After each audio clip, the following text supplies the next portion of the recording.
हरिपाठ अभंग 21. काळ वेळ नाम उच्चारिता नाही, दोन्ही पक्ष पाही उद्धरती. रामकृष्ण नाम सर्व दोषा हरण, जडजीवा तारण हरि एक.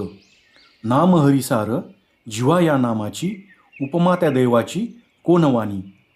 ज्ञानदेवा सांग झाला हरिपाठ, पूर्वजा वैकुंठ मार्ग सोपा. अर्थ: हरिनाम उच्चारण्यासाठी कुठल्याही विशिष्ट काळ वेळेची अपेक्षा नाही. त्या नामोच्चारामुळे मातृकुल आणि पितृकुल या दोन्ही कुलांचा उद्धार होतो. रामकृष्ण नाम हे सर्व दोषांचे निरसन करणारे असून जडजीवांना तारणारा केवळ हरीच आहे. सर्व तत्व विचारांचे सार असलेल्या या हरिनामासाठीच ज्याची जीवा आहे त्याच्या दैवाचे उपमा देऊन वर्णन कोणीही करू शकणार नाही.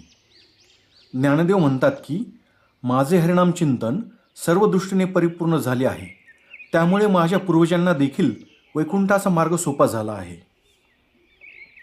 भगवत प्राप्तीची किंवा चित्तशुद्धीची जी अनेक साधने शास्त्रकारांनी प्रतिपादिली आहेत, त्यांच्या आचरणाकरता योग्य अशा देश, काळ व अवस्थेची आवश्यकता असते.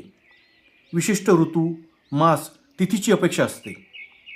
कर्म, तप, दान, तीर्थ, व्रत इत्यादी सर्व साधनास विशिष्ट स्थळ व विशिष्ट काळ अपेक्षित आहे. त्या काळी व त्या ठिकाणी ती साधने केली तरच ती फलद्रूप होतात.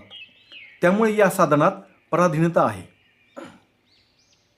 परंतु माऊली सांगतात की नाम हे असे एक महत्त्वाचे साधन आहे की ते स्वतंत्र आहे.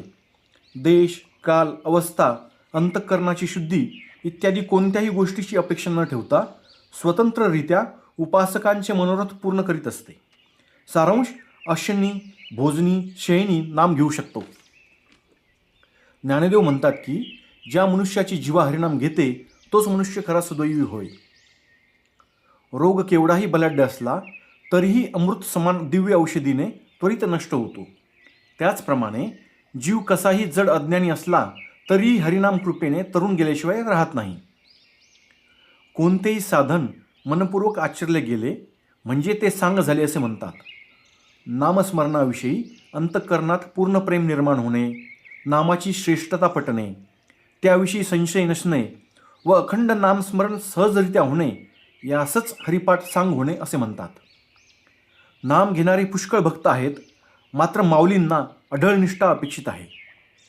याच संदर्भामध्ये संत एकनाथ महाराज म्हणतात: देता घेता हसता खेळता, गाता खाता हरी बोला. एकांती लोकांती, भांडता कांडता, उठता बसता हरी बोला. जनी विजनी एका जनार्दनी हरी